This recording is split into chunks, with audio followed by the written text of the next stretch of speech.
केंद्रीय वित्त मंत्री निर्मला सीतारमण ने आज देश का 75वां बजट पेश किया है और बजट को लेकर के इस वक्त हमारे साथ अर्थशास्त्री हैं, प्रोफेसर हैं, डॉक्टर तपेश गुप्ता जी, वो मौजूद हैं। सर, आप इस बजट को किस तरह से देखते हैं? देखिए, अमृत महोत्सव मनाए जाने के बाद और बजट का भी अमृत महोत्सव होने के कारण सरकार ने अपने ओर से कोशिश की है कि अधिक से अधिक वर्गों को लाभ प्राप्त हो। वैसे भी आगामी 1-2 वर्ष पूरे निर्वाचन कार्य का है, चुनाव का है, तो उन बातों को ध्यान में रखते हुए जन लुभावन बजट प्रस्तुत किया गया है। कृषि, स्वास्थ्य, तकनीकी क्षेत्र में विकास के लिए विशेष जोर दिया गया है। लेकिन जैसे कि लोगों को बहुत ज़्यादा अपेक्षा थी कि आय कर में बहुत ज़्यादा छूट प्राप्त होगी, ऐसा छूट प्राप्त नहीं हुआ। 5 लाख से सीमा बढ़ा के 7 लाख किया गया है, जिसे मध्यम वर्ग तो नहीं कहूँगा, निम्न वर्ग के व्यक्ति जो चतुर्श्रेणी कर्मचारी थे, जो चपरासी उस भी इनकम टैक्स का पैसा ले ले की सरकार घुमा फिरा करती थी, अब उसको बढ़ा के 7 लाख कर दिया है। अगर महंगाई भत्ता को अगर समय पे देती है राज्य सरकार या केंद्र सरकार, तो वह सीमा भी ख़त्म हो जाएगी। यानी कि कोई राहत जो दी गई है वो बहुत शक्तिशाली राहत नहीं है। कुछ चीज़ों में कर में छूट दी गई है, बहुत सी चीज़ों में प्रोत्साहन योजना दी गई है। लेकिन मेरा मानना यह है, यदि अगर बजट में 3 चीज़ों पर फोकस किया जाता, प्रति व्यक्ति आय बढ़ाने में, देश की पूंजी बनाने में और निर्माण कार्यों को प्रोत्साहन देने में, तो ये ज़्यादा सार्थक होता। आम आदमी के बचत पे जो कर ले लेती है सरकार, ब्याज के पैसे में भी कर लेती है, इसे मैं एक पाप मानता हूँ। क्योंकि व्यक्ति बचत करता है अपने पूंजी निवेश के लिए, भावी योजनाओं के लिए, और उसकी राशि बढ़ ही नहीं पाती है और आप उस पर कर लेते हैं। वो आदमी जो पैसा बैंक में अपनी बेटी की शादी के लिए इकट्ठा कर रहा है, मकान बनाने के लिए इकट्ठा कर रहा है, आप वही पुराने धर्रे रीति में चल रहा है कि भारतीय आदमी कर्ज में जन्म ले और कर्ज में ही मर जाए। वो अपने पुश्तैनी कर्ज को छोड़ के बेटों के लिए जाएगा क्या? ये जो नीति जो अपनाई जा रही है, यह ठीक नहीं है। कुछ वृद्ध लोगों को खुश करने के लिए जरूर उनकी बचत राशियों में वृद्धि की गई है। जब आदमी के पास बचत नहीं है तो उसकी सीमाएं बढ़ाने का फायदा क्या है? उसमें भी बाद में आप इनकम टैक्स ले लेंगे। आपने पेंशन, ग्रेजुटी की राशि जो है 3 लाख जो बताया आपने, जो पेंशन होकर की गणना का, ये लीव इनकैशमेंट का, वो राशि बढ़ाया तो उसका फायदा किसको? उच्च वर्ग को है। वास्तव में मध्यम वर्ग आज भी पीस रहा है। यह मुझे समझ में नहीं आ रहा है कि ये किस प्रलोभन के अंतर्गत ये योजना बना के दी गई है। तकनीकी विकास होना चाहिए। क्या किसान टेक्नोलॉजिकली काफ़ी ज़्यादा एम्पावर्ड है, शक्तिशाली है? और बजट पढ़ते वक्त सबसे ज़्यादा मेरे को आपत्तिजनक चीज़ लगी, MSME। ऐसे भाषा का प्रयोग क्यों कर रहे हैं आप? उपनाम का प्रयोग क्यों कर रहे हैं? शॉर्ट टाइटल क्यों यूज़ कर रहे हैं? आप पूरा नाम क्यों नहीं बोलते?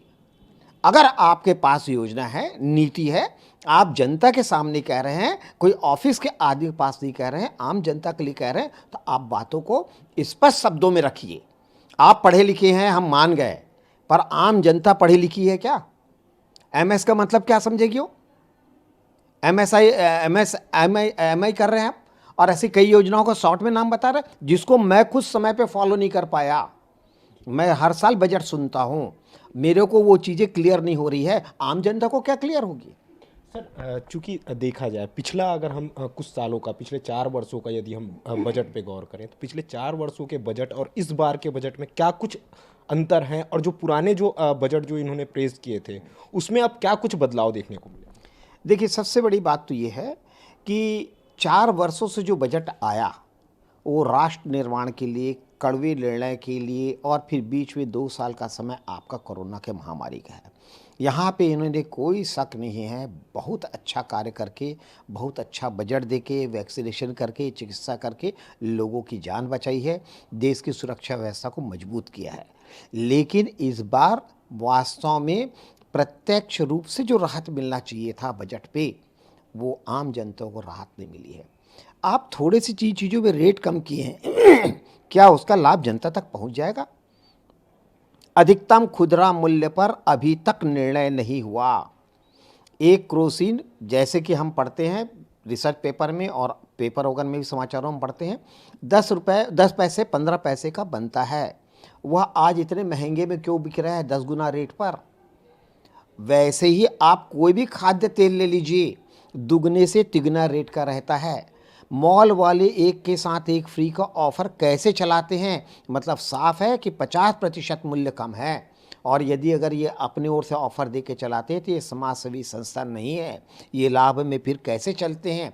इस चीज़ को सरकार सोच क्यों नहीं पा रही है? अगर इनके पास आर्थिक चिंतक बैठे हैं तो उपभोक्ता के, नागरिकों के हो रहे शोषण पर भी पाबंदी लगना चाहिए। सर, इसमें चूंकि भारत कहीं ना कहीं एक युवा देश के तौर पे उभरता जा रहा है भी। चूंकि युवाओं के लिए एक सबसे बड़ी समस्या रोजगार, शिक्षा, इसको लेकर के इस बजट में आप क्या कुछ देखते हैं? रोजगार के लिए उन्होंने किया, स्कूलों के विस्तार वगैरह के बारे में भी लगभग 40,000 के रोजगार मिलने की बात कही है। फिर कृषि में भी स्टार्टअप देने की बात कही है, नए नए उद्योगों को प्रोत्साहन के लिए, नई टेक्नोलॉजी वर्क के लिए कहा है। तो इससे रोजगार तो बढ़ेगा, रोजगार बढ़ेगा नहीं ऐसा तो नहीं कह सकते, रोजगार के अवसर आएंगे, उद्योग बढ़ेगा, कृषि बढ़ेगा तो रोजगार के अवसर मिलेंगे। लेकिन हमारे यहाँ जो प्रशिक्षण की नीति दिया आपने, ये पढ़ाने के लिए, प्रशिक्षित करने के लिए हमारे पास ऐसे योग्य हाथ हैं क्या जिनके माध्यम से हम उनको आगे बढ़ा सकें?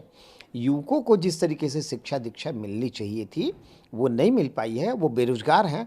अब उनको रोजगार देने के लिए आप चाहते हैं कि वो हर कोई अपने व्यवसाय को शुरू करे, तो यह संभव नहीं है, आर्थिक क्षमता उतनी नहीं है। मैं फिर वही कहूँगा, मेरे पिताजी अगर मुझे पैसा देंगे तो मैं व्यापार करूँगा।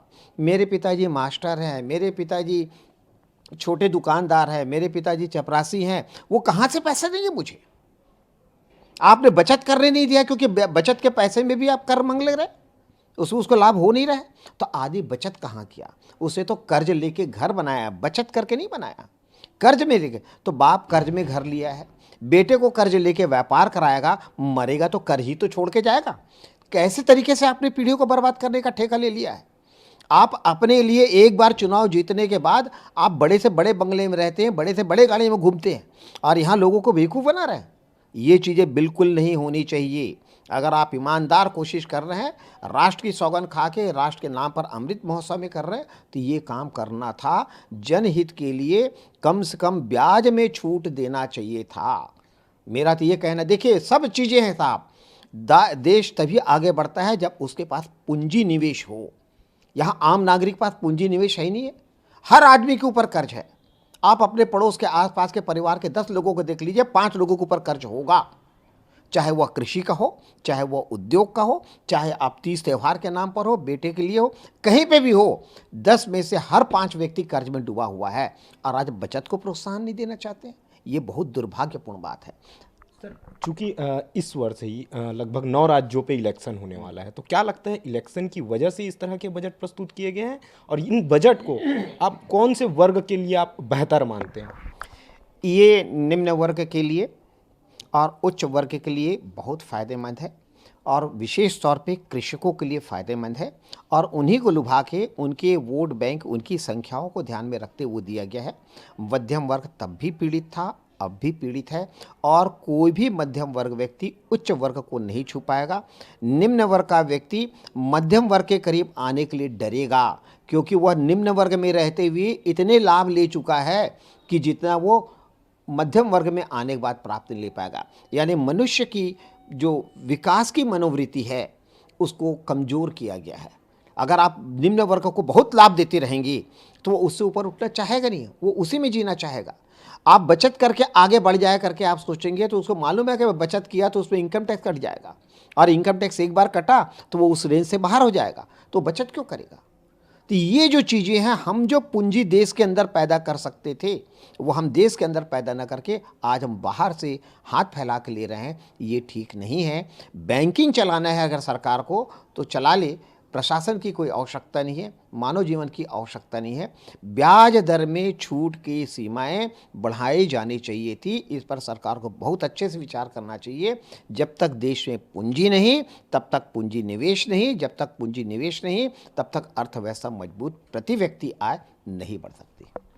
तो ये थे हमारे साथ प्रोफेसर डॉक्टर तपेश गुप्ता जी, जिनका साफ तौर पे कहना है चूँकि जिस तरीके से ये जो बजट आया है ये निश्चित तौर पे कहीं ना कहीं लोक लुभावन बजट है। जिस तरीके से निम्न वर्ग को इसमें जो है राहत दी गई है और उच्च वर्ग को राहत दी गई है, लेकिन मध्यम वर्ग के लिए यह बजट उतना बेहतर नहीं है।